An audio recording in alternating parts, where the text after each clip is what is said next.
Hello students, welcome back to commerce studio. तो students, मैं फिर से लेके आ गया हूँ आपके लिए कैश बुक चैप्टर का नेक्स्ट पार्ट। आज हम इसमें सीखेंगे double column cash book with GST. उससे पहले बच्चों आपको कुछ चीज़ें समझानी है। पहले वो चीज़ें समझते हैं क्या है। जब भी बच्चों आप डबल कॉलम कैश बुक बनाओगे तो उसमें कुछ जर्नल एंट्रीज़ भी आपको पास करनी पड़ सकती है। क्या जर्नल एंट्रीज़ होती है और कौन सी जर्नल एंट्रीज़ होती है, आइए समझते हैं। तो बच्चों, जब भी आप डबल कॉलम कैश बुक बनाओगे और आपके आगे कोई एक ऐसी एंट्री आए जिसमें आपको डिस्काउंट अलाउड करना पड़े, तो उस डिस्काउंट अलाउड का इफ़ेक्ट आप कैश बुक में नहीं दिखाओगे, लेकिन इसके लिए जर्नल एंट्री ज़रूर पास करोगे। डिस्काउंट अलाउड अकाउंट डेबिट 2%, जिसको आपने डिस्काउंट अलाउ करा होगा। इसी तरीके से अगर आपको डिस्काउंट रिसीव होता है तो पर्सन यानी इसकी रिवर्स एंट्री हो जाएगी, person account debit to discount receive लिख दोगे इस बार। ये एंट्री आपको कैश बुक के जस्ट बाद करनी पड़ेगी अगर आप में ये एंट्रियाँ आती है तो। इसके बाद in the case of cheque dishonour, अगर आपका कोई चेक डिसऑनर होता है एंड डिस्काउंट अलाउड और रिसीव बाय दैट पर्सन, और उस पर्सन से आपको चेक मिलते टाइम या आपने अगर उसको चेक इशू करा तब डिस्काउंट अलाउ या रिसीव हुआ होगा जब चेक डिसऑनर हो, तो वो जो डिस्काउंट अलाउ या रिसीव होता है वो फिर एकदम ख़त्म हो जाता है। तो इसका फिर से रिवर्स एंट्री होती है अगर discount reversal of discount allowed, यानी अगर आपने डिस्काउंट अलग अलाउ करा होगा तो उसके एंट्री आप क्या करते हो, डिस्काउंट अलाउड टू पर्सन, तो अब आपको करनी पड़ेगी पर्सन टू डिस्काउंट अलाउड, क्योंकि आपका जो चेक है वो डिसऑनर हो गया।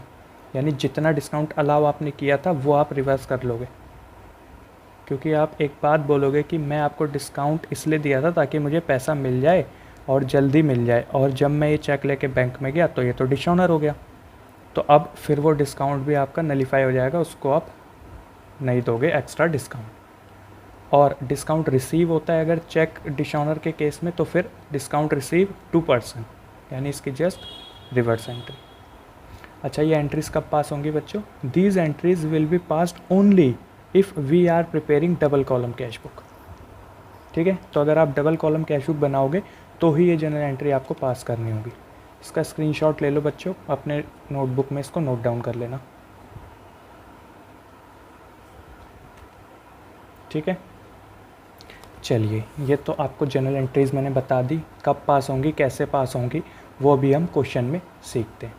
उससे पहले बच्चों आपको कुछ और बातें बतानी है।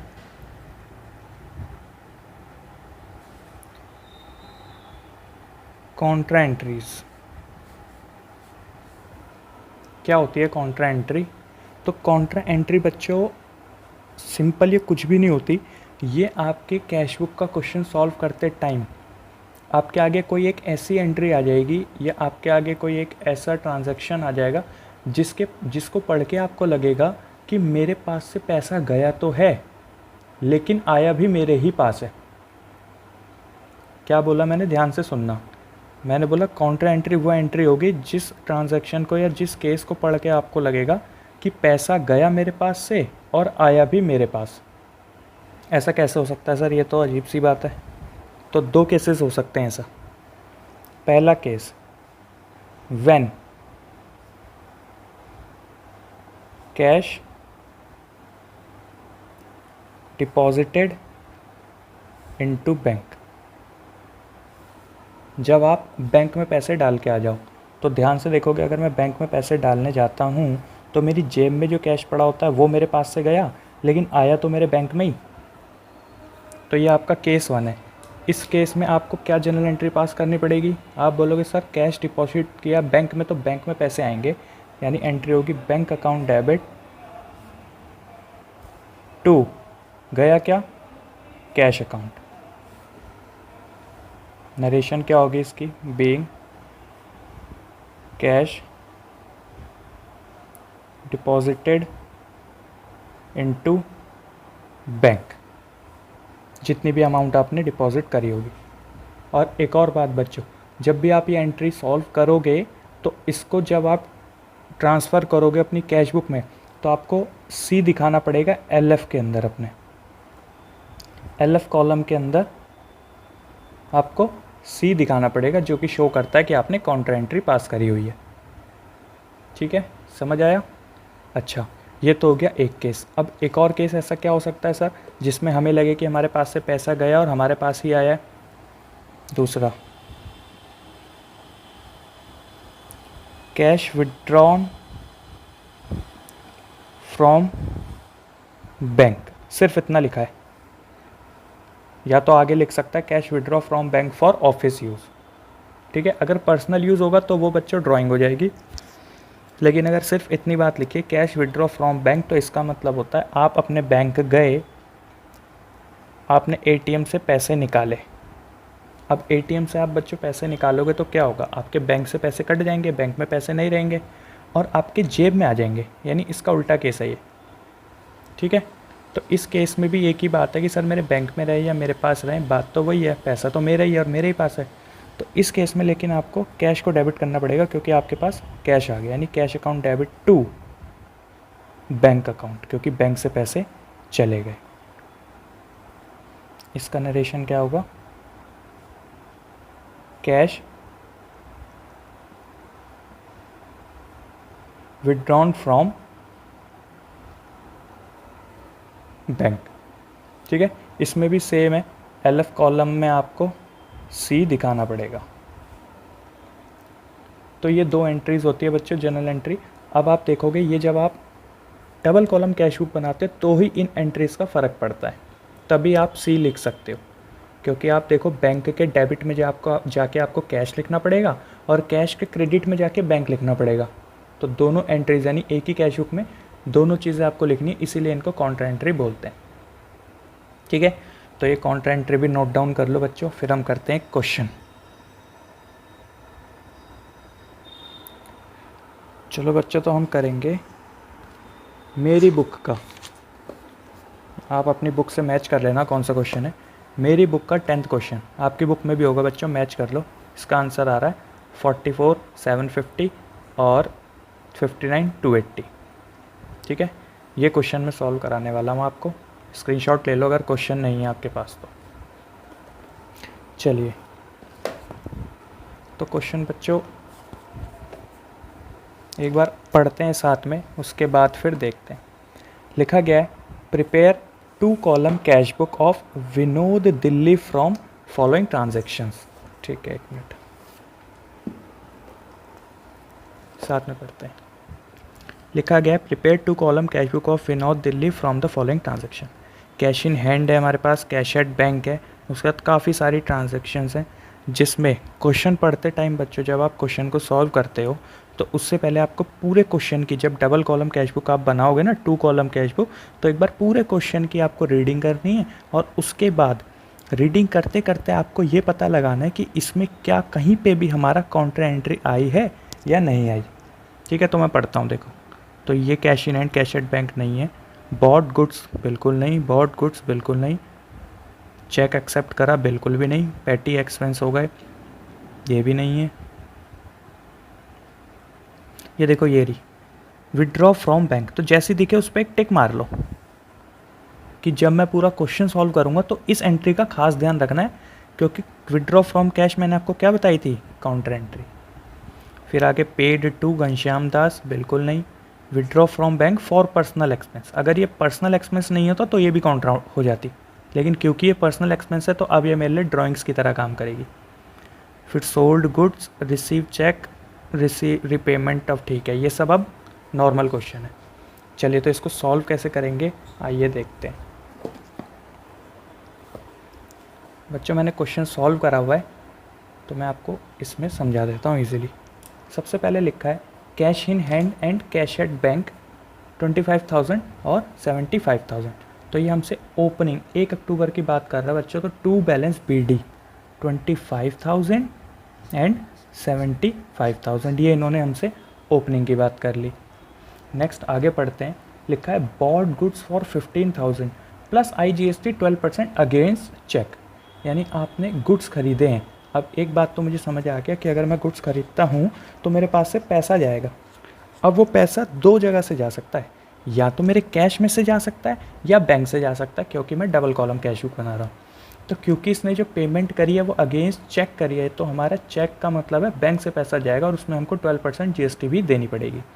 तो देखो बच्चों ये रहा 7 अक्टूबर को बाई परचेज़ आपने कितने की करी, तो आप बोलोगे सर हमने 15,000 के गुड्स खरीदे जिसमें हमको 12% की IGST देनी पड़ी, तो टू या बाय इनपुट IGST 1800 रुपये। ठीक है, ये आपकी 7 अक्टूबर क्लियर हो गई। परचेस करे 15,000 बैंक से चले गए, और क्योंकि परचेस करिए तो GST पे करनी पड़ी, तो इनपुट IGST, ये जनरल एंट्री का कॉन्सेप्ट अगर आपने नहीं देखा तो ऊपर आई बटन में बच्चों लिंक आ रहा होगा, आप उस आई बटन पे जाके सीख सकते हैं किस तरीके से जनरल एंट्री पास करते हैं GST वाली। फिर आगे लिखा है bought goods for 5,000 plus CGST SGST 6% each. फिर से हमने 8 अक्टूबर को गुड्स खरीदे 5,000 के और 6% उस पर GST लगे, तो फिर से पैसा जाएगा। तो बाय परचेज देखो 5,000, क्योंकि इस बार चेक नहीं बोला यानी कैश में ख़रीदा हमने, और 6% यानी ये इसका GST हमको पे करना पड़ा, इनपुट CGST और इनपुट SGST। ठीक है, नेक्स्ट आगे लिखा है honoured our own acceptance by cheque. इसका मतलब क्या हो गया, कह रहा है हमने कोई बिल एक्सेप्ट किया हुआ था, आगे हम पढ़ेंगे बच्चों, बिल ऑफ एक्सचेंज में आपको पढ़ाऊँगा आगे वाले टाइम में।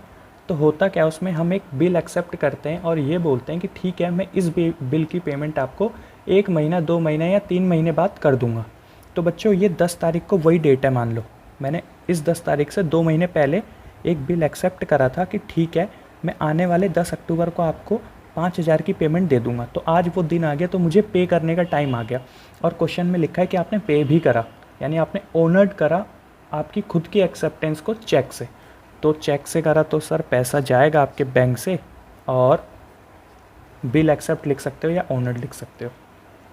फिर लिखा हुआ है पेड पैटी एक्सपेंसेस, यानी आपने पैटी एक्सपेंसेस पे करे। तो फिर से वही बात सर, पैसा गया और पैटी एक्सपेंस सिंपल पे करें तो 150 रुपये के पैटी एक्सपेंस देखो ये जाएंगे। ठीक है, इसमें बैंक से इसलिए नहीं गया क्योंकि चेक नहीं लिखा इन्होंने, सिंपल लिखा है पैटी एक्सपेंस पे करे, तो सिंपल जेब से पैसा निकाल के पे कर दिया होगा, इसलिए इस तरफ लिख दिया। नेक्स्ट लिखा है 18 अक्टूबर को लिखा है Ramesh who owed 5,000 became bankrupt and paid us 50 paisa इन ए रुपी। कह रहा एक बंदा था रमेश जिसने हमसे 5,000 रुपये लिए हुए थे। ठीक है, वो बैंकक्रप्ट हो गया। बैंकक्रप्ट का मतलब आपको पता होगा इंसॉल्वेंट, यानी दिवालिया निकल जाना। अब उसके बाद कुछ नहीं बचा ना बिज़नेस करने को, ना बहुत उसकी बेकार कंडीशन हो गई। तो ऐसे केस में वो हमारे पैसे तो दे नहीं पाएगा अब, लेकिन फिर भी उसने 50 पैसा इन्हें रुपी दिया, यानी 50% पैसा हमको दे दिया। अच्छा, ये 50% पैसा दे दिया, इसका ये मतलब नहीं है कि बाकी का 50% वो बाद में देगा। उसने 50% दे दिया है, इसका ये मतलब है अब आगे वो कुछ नहीं देगा, जितना दे सकता था उसने हमको दे दिया। ठीक है, तो आप बोलोगे सर रमेश से कुछ तो पैसा आया ना मेरे पास। मैंने बोला हाँ आया तो है। तो आप कह रहे हो फिर तो ये डेबिट होना चाहिए, डेबिट वर्ड कम्स इन। मैंने बोला हाँ। तो 18 अक्टूबर को देखो बच्चों, टू रमेश, और जितना पैसा आया 5,000 रुपये उससे लेने थे और 50 पैसा इन्हें रुपी दे रहा है, यानी 50% दे रहा है, तो 2,500 रुपये हमको वो दे देगा। ईजी है, नॉर्मल है बिल्कुल। चलिए फिर आगे लिखा है 20 अक्टूबर को रिसीव कैश फ्रॉम मनोहर 7,500 रुपये, और उसी के जस्ट नीचे लिखा है अलाउड डिस्काउंट 250। तो ध्यान से देखना बच्चों, इसकी अगर आप एंट्री करते तो क्या करते, आप करते cash account debit, discount allowed account debit to Manohar. तो जितना आपको कैश रिसीव हुआ 7,500, डिस्काउंट अलाउड आपने 250 टू मनोहर। तो अब मैंने आपको अभी एंट्रीज़ बताई थी क्लास के स्टार्टिंग में, तो आपको डिस्काउंट अलाउड की एंट्री अलग से करनी पड़ेगी जब आप डबल कॉलम कैश बुक बना रहे हो। हालांकि 20 अक्टूबर को मनोहर से जितना पैसा आया है वो तो आप डेबिट कर लोगे, क्योंकि पैसा आया है तो डेबिट में लिख लोगे कैश के, लेकिन इसकी एंट्री आपको करनी पड़ जाएगी, और वो ये रही एंट्री देखो 20 अक्टूबर को discount allowed to Manohar 250। Clear है वो जो एंट्रीज़ मैंने आपको बताई थी, क्या एंट्रीज़ थी वो। जब भी आप डिस्काउंट अलाउ करोगे या आपको डिस्काउंट रिसीव होगा डबल कॉलम कैश बुक में, आपको जस्ट एंट्रियाँ पास करनी पड़ेगी उसकी कैश बुक के नीचे। चलिए, तो 20 अक्टूबर आपको समझ आ गया होगा, हमको 2,500 रिसीव हुए, 7,500 रिसीव हुए कब, जब हमने 250 का डिस्काउंट अलाउ किया। चलिए next 23 October withdraw from bank. लो बच्चों, वो एंट्री आ गई जिस पे हमने टिक मारा था, यानी हमने बोला था हम इसको ध्यान में रखेंगे। अब ध्यान से समझना यहाँ पे कैसे सॉल्व करते हैं इसको। विड्रॉ फ्रॉम बैंक, इसका क्या मतलब होता है कि आपने बैंक से पैसे निकाल लिए और बैंक से पैसे निकाल के आप कहाँ ले गए उसे, अपने बिजनेस में। तो इसकी एंट्री क्या होगी, तो देखो बच्चों इसकी एंट्री बताई थी मैंने आपको, विड्रॉ फ्रॉम बैंक की कैश टू बैंक, ठीक है, ऐसे याद रखेंगे, कैश टू बैंक, यानी कैश के डेबिट में जाके सर बैंक लिख दो और बैंक के क्रेडिट में जाके कैश लिख दो। सही बात है, तो मैंने बोला हाँ सही बात है। तो देखो कैसे करेंगे, मैंने बोला जब हम बैंक से पैसा निकाल के लाएंगे तो हमारा कैश डेबिट हो जाएगा, आप बोलोगे सही है, तो मैंने बोला कैश के डेबिट में जाके बैंक लिख दो। ये रहा कैश का डेबिट और टू बैंक नाम से देखो बच्चों यहाँ पे हमने लिख दिया, और जो भी अमाउंट है वो 4000 लिख दी मैंने, और यहाँ पे सी बनाने का भी ध्यान दिया है, ठीक है, काउंटर आपको सी बनाना पड़ेगा। फिर आपने बोला सर इसी तरीके से, क्योंकि बैंक से पैसा निकला है तो बैंक से हमारे पैसे निकलेंगे, यानी बैंक क्रेडिट होना चाहिए। मैंने बोला हाँ, किस अमाउंट से, सेम अमाउंट से, जो 4000 आपके पास बैंक में से आया है कैश, जो कैश आपके पास आया है वो कैश कहाँ से आया, तब आया जब आपने बैंक से पैसे निकाल लिए। तो बैंक आपका क्रेडिट होना चाहिए, और किस नाम से होना चाहिए, कैश नाम से। ये ध्यान रखना बच्चों, बैंक क्रेडिट होगा तो कैश नाम से, कैश डेबिट होगा तो बैंक नाम से। इसी तरीके से अगर बैंक डेबिट होगा तो कैश नाम से, कैश क्रेडिट होगा तो बैंक नाम से, ठीक है। आप इसको जर्नल एंट्री से लेजर पोस्टिंग समझ लेना किस तरीके से करते हैं। चलिए next, paid to Ghanshyam and company 3000, discount receive 100। तो हमने cheque paid to Ghanshyam and company, हमने घनश्याम एंड कंपनी को पे करा है 3000 रुपये और हमको 100 रुपये का डिस्काउंट रिसीव हुआ है। तो आप बोलोगे 24 अक्टूबर को सर 3000 आपने पे कर दिए और ये जो डिस्काउंट आपको अलग से रिसीव हुआ है इसकी आपने जर्नल एंट्री पास कर दी 24 अक्टूबर को, Ghanshyam Das to discount receive 100। अच्छा एक गलती और करते हैं बच्चों, मैं आपको बता देता हूँ, बहुत से बच्चे वो गलती करते हैं, मैं आपको समझा देता हूँ, आम मत करना। देखो जब भी क्वेश्चन ऐसे आता है paid to Ghanshyam and company 3000 and discount receive 100, तो बच्चे क्या करते हैं इसकी जर्नल एंट्री में पेड की जगह वो 2900 कर देते हैं, क्योंकि वो सोचते हैं कि हमने 3000 देने थे और डिस्काउंट हमको रिसीव हो गया 100 रुपये का, तो अब हम 2900 ही देते हैं। लेकिन ऐसा नहीं होता, ये अलग से अमाउंट लिखी हुई है 3000 और डिस्काउंट अलाउड या डिस्काउंट रिसीव अलग से लिखा हुआ है 100, ठीक है। तो आपको हमेशा ध्यान देना है कि कोई भी चीज़ लेस वैस नहीं करनी है आपको, उन्होंने वो लेस करके ही दे रखी है, ठीक है ना। चलिए तो इसके बाद आगे बढ़ते हैं, withdraw from bank for personal expenses, यानी अपने बैंक से पैसा निकाल लिया अपने पर्सनल एक्सपेंस के लिए, और पर्सनल एक्सपेंस मतलब ड्राइंग्स। तो सर बैंक से पैसा जाएगा तो बैंक क्रेडिट कर दो, मैंने बोला ये रहा, और किस नाम से, आप बोले सर ड्राइंग्स नाम से, मैंने बोला ठीक है कर दिया। फिर आगे sold goods for 11,000 plus CGST SGST 6% against cash, कह रहा आपने अपने गुड्स को सेल करा है अगेंस्ट कैश, जिसके बदले आप CGST SGST भी लोगे 6%। तो मैंने बोला सेल वेल करता हूँ अगर मैं कोई चीज़ तो मेरे पास तो पैसा आ जाता है, तो उस हिसाब से टू सेल्स 11,000 आएगा, उसके बाद आउटपुट CGST आउटपुट SGST इसका 6%, यानी इतना अमाउंट मेरे पास टोटल आ गया। जर्नल एंट्री के अकॉर्डिंग बच्चे हो रही है ये एंट्री क्या होती है, तो आप बोलोगे sir cash account debit to sale to output CGST to output SGST, और कैश के डेबिट में जाके मैंने वो तीनों चीज़ें लिख दी फिर, ठीक है। Next receive cheque for good sold for 9,000 plus CGST SGST 6% each, कह रहा है हमको चेक रिसीव हुआ है। मैंने बोला ये चेक क्यों रिसीव हुआ भाई तुम्हें 28 अक्टूबर को, तो क्वेश्चन कह रहे हैं चेक हमें इसलिए रिसीव हुआ है क्योंकि हमने गुड्स सोल्ड करे थे और 9,000 रुपये के सोल्ड करे थे, जिसमें 6% और CGST SGST दोनों ईच हमको 6% मिला। तो मैंने बोला चेक अगर रिसीव हो रहा है तुम्हें क्योंकि तुमने सामान बेचा तो तुम्हारा बैंक में पैसे बढ़ जाएंगे, तुम कह रहे हो हाँ भाई, तो मैंने बोला debit word comes in, bank में पैसे बढ़ेंगे तो सर बैंक के डेबिट में जाके लिखना पड़ेगा हमको। 9,000 की हमने सेल करी थी, उसका 6% CGST और उसका 6% SGST, ठीक है।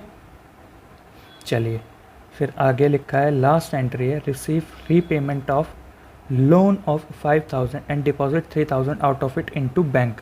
मैंने बोला ओहो देखो क्या हुआ, कह रहा है हमको रीपेमेंट ऑफ लोन 5,000 रुपये की रिसीव हुई, यानी एक तरीके से मान लो आपके हाथ में आ गए 5,000 रुपये, and deposit 3000 of it into bank, और उसमें से आपने 3000 रुपये बैंक में डाल दिए। तो उसी टाइम देखो बच्चों, उसी टाइम अगर आपके पास पैसा आए और उसी टाइम अगर आप उसको बैंक में डिपॉजिट कर दो तो फिर कॉन्ट्रा एंट्री नहीं बनेगी। कि आप बोलोगे सर आपने तो बताया था कि डिपॉजिटेड इनटू बैंक अगर आता है तो हमारी कॉन्ट्रा एंट्री बन जाएगी, लेकिन ये तब है जब आप कोई पैसा आपके पास पहले से पड़ा और तब उसको आप बैंक में डालते हो। यहाँ तो मेरे पास अभी अभी पैसा आया ना, लिखा है रिसीव्ड, अभी अभी मिला है 5000, उसमें से 3000 मैंने बैंक में रख लिया और 2000 मेरे पास खुद पड़ा है। तो रीपेमेंट देखो मैंने लिखा 2000 मेरे पास पड़ा है हाथ में कैश और 3000 मैंने उसी टाइम बैंक में डाल दिया। ठीक है, तो यहाँ पे मैंने कॉन्ट्रा नहीं बनाई। क्यों नहीं बनाई इसका रीज़न मैंने आपको समझा दिया, क्योंकि जो अभी जस्ट पैसा आया है उसकी कॉन्ट्रा नहीं बनती। चलिए, तो मैंने सब हाईलाइट कर लिया। जब मैंने यहाँ का टोटल सब किया तो दोनों तरफ उसी तरफ बैलेंस बचा, जो कि बचा कितना बैलेंस 44, 570 और 59, 280। बुक से भी मैच हो रहा है। तो बच्चों एक क्वेश्चन आपको मैंने समझा दिया, बहुत अच्छा क्वेश्चन था बच्चों ये। अब आप इसको नोट डाउन कर लो, स्क्रीनशॉट ले लो, और ये रहा बच्चों इसकी जर्नल एंट्रीज। ठीक है, तो ये क्वेश्चन बच्चों आपको समझाना था मैंने, जो कि आपने समझ लिया होगा। और बच्चों जितने भी बच्चे आप वीडियो देख रहे हो, चैनल को सब्सक्राइब जरूर करो और एक लाइक बटन दबा दो, जिसकी वजह से मुझे मोटिवेशन मिलता रहे इसी तरीके की वीडियोस बनाने के लिए। ठीक है, चलिए बच्चों हम मिलेंगे नेक्स्ट क्लास में, तब तक के लिए थैंक यू।